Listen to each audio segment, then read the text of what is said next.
And with that, we turn to the man who held so much power when this program began, former Vice President Dick Cheney. Thank you for joining us. Morning, Mr. George. Vice President. So we just heard Secretary Clinton right there said it's important to go up to the line but not over the line. Did this program go over the line?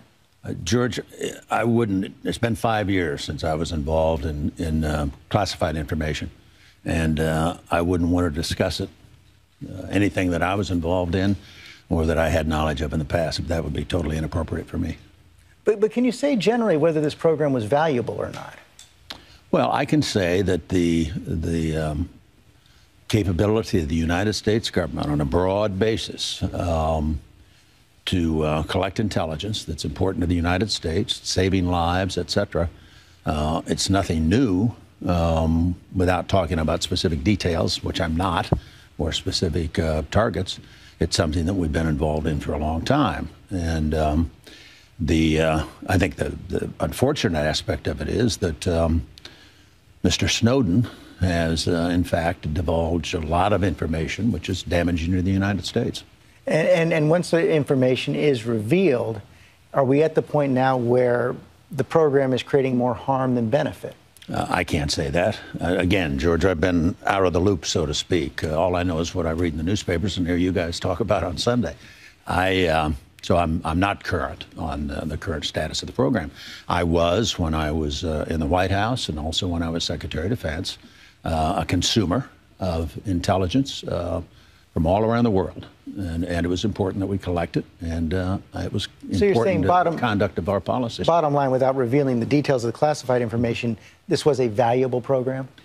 I am not talking about a specific program. I'm talking about our overall intelligence capabilities are important to the security of this nation and need to be preserved. We're also facing critical negotiations right now with Iran over their nuclear program. We're deeply involved with that as well. And there's about to be a showdown with Congress over that. Congress prepared to vote, the Senate, as early as next week on more sanctions, tougher sanctions for Iran. The chief United States negotiator, Wendy Sherman, came out this week and said, no, she wants a pause in sanctions. We think that this is a time for a pause to see if these negotiations can gain traction. The Congress has its prerogatives. We don't get to control Congress. How would you advise Congress to respond?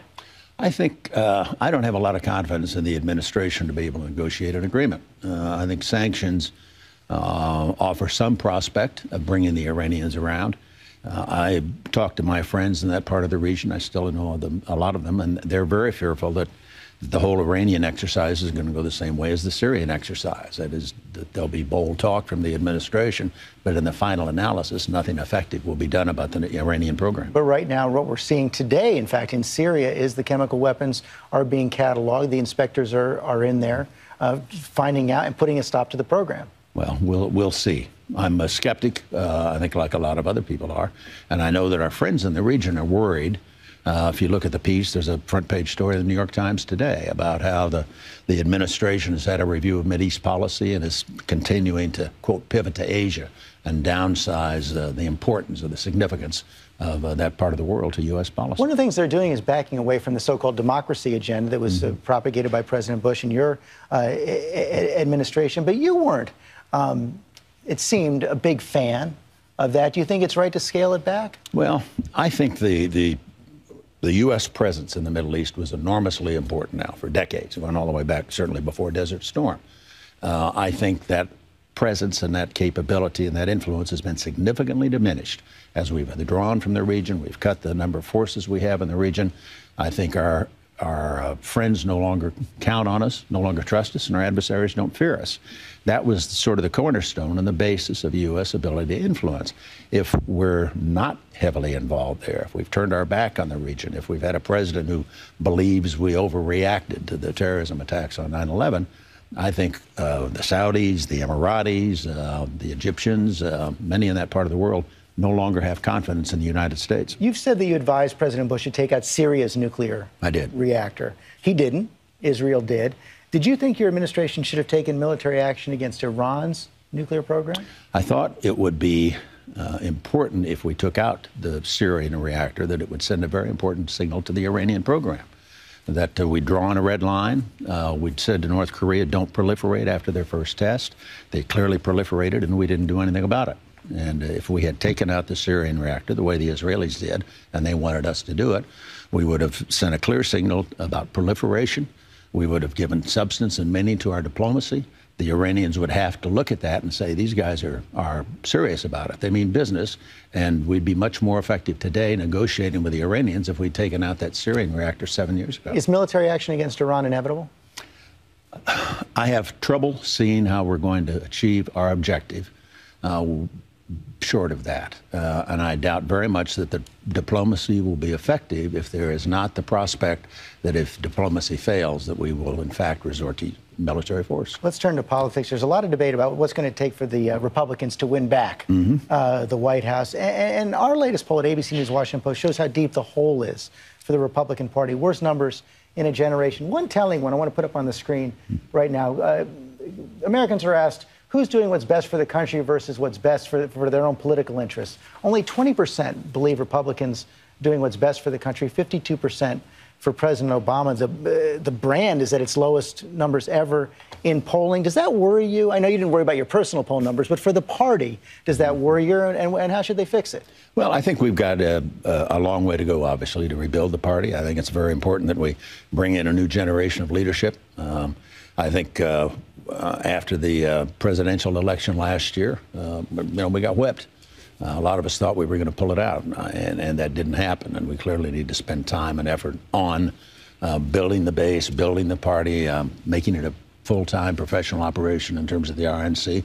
There's a lot of work to be done, no question about it. Part of that new generation, your daughter Liz running for Senate. She is indeed. In Wyoming, has rankled a lot of feathers in Washington. Most of the Republican senators supporting the incumbent, Mike Enzi. He himself said this week that he felt a bit blindsided by your whole family, he said he thought you were his friend. How do you respond to that criticism? Well, Mike also said he and I are fishing buddies, which is simply not true. Never happened.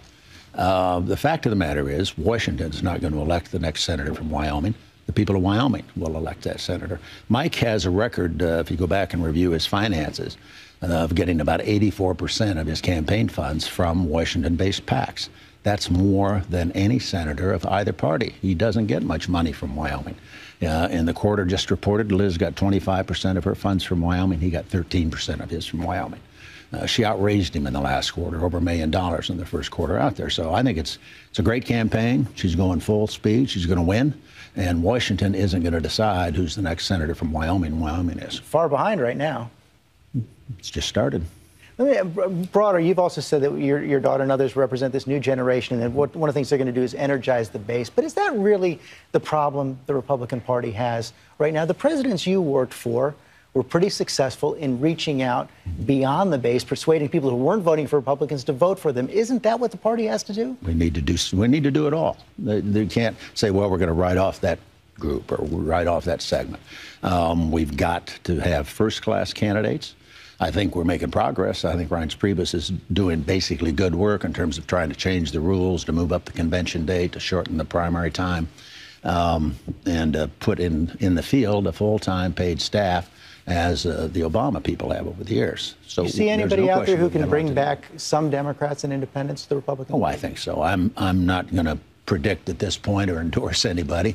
We've got a long way to go to the next presidential election, but we've been there before. It's not the first time we've had to go down this road, and it's basically, I think, healthy for the party to be brought up short and say, okay, now it's time to go to work, and we need to look to our basic strategy, our personnel, and as I say, I feel very strongly about it's time to get a new generation involved. Well, you're looking healthy, too, and we're looking forward to talking to you later in the program about your new heart and the book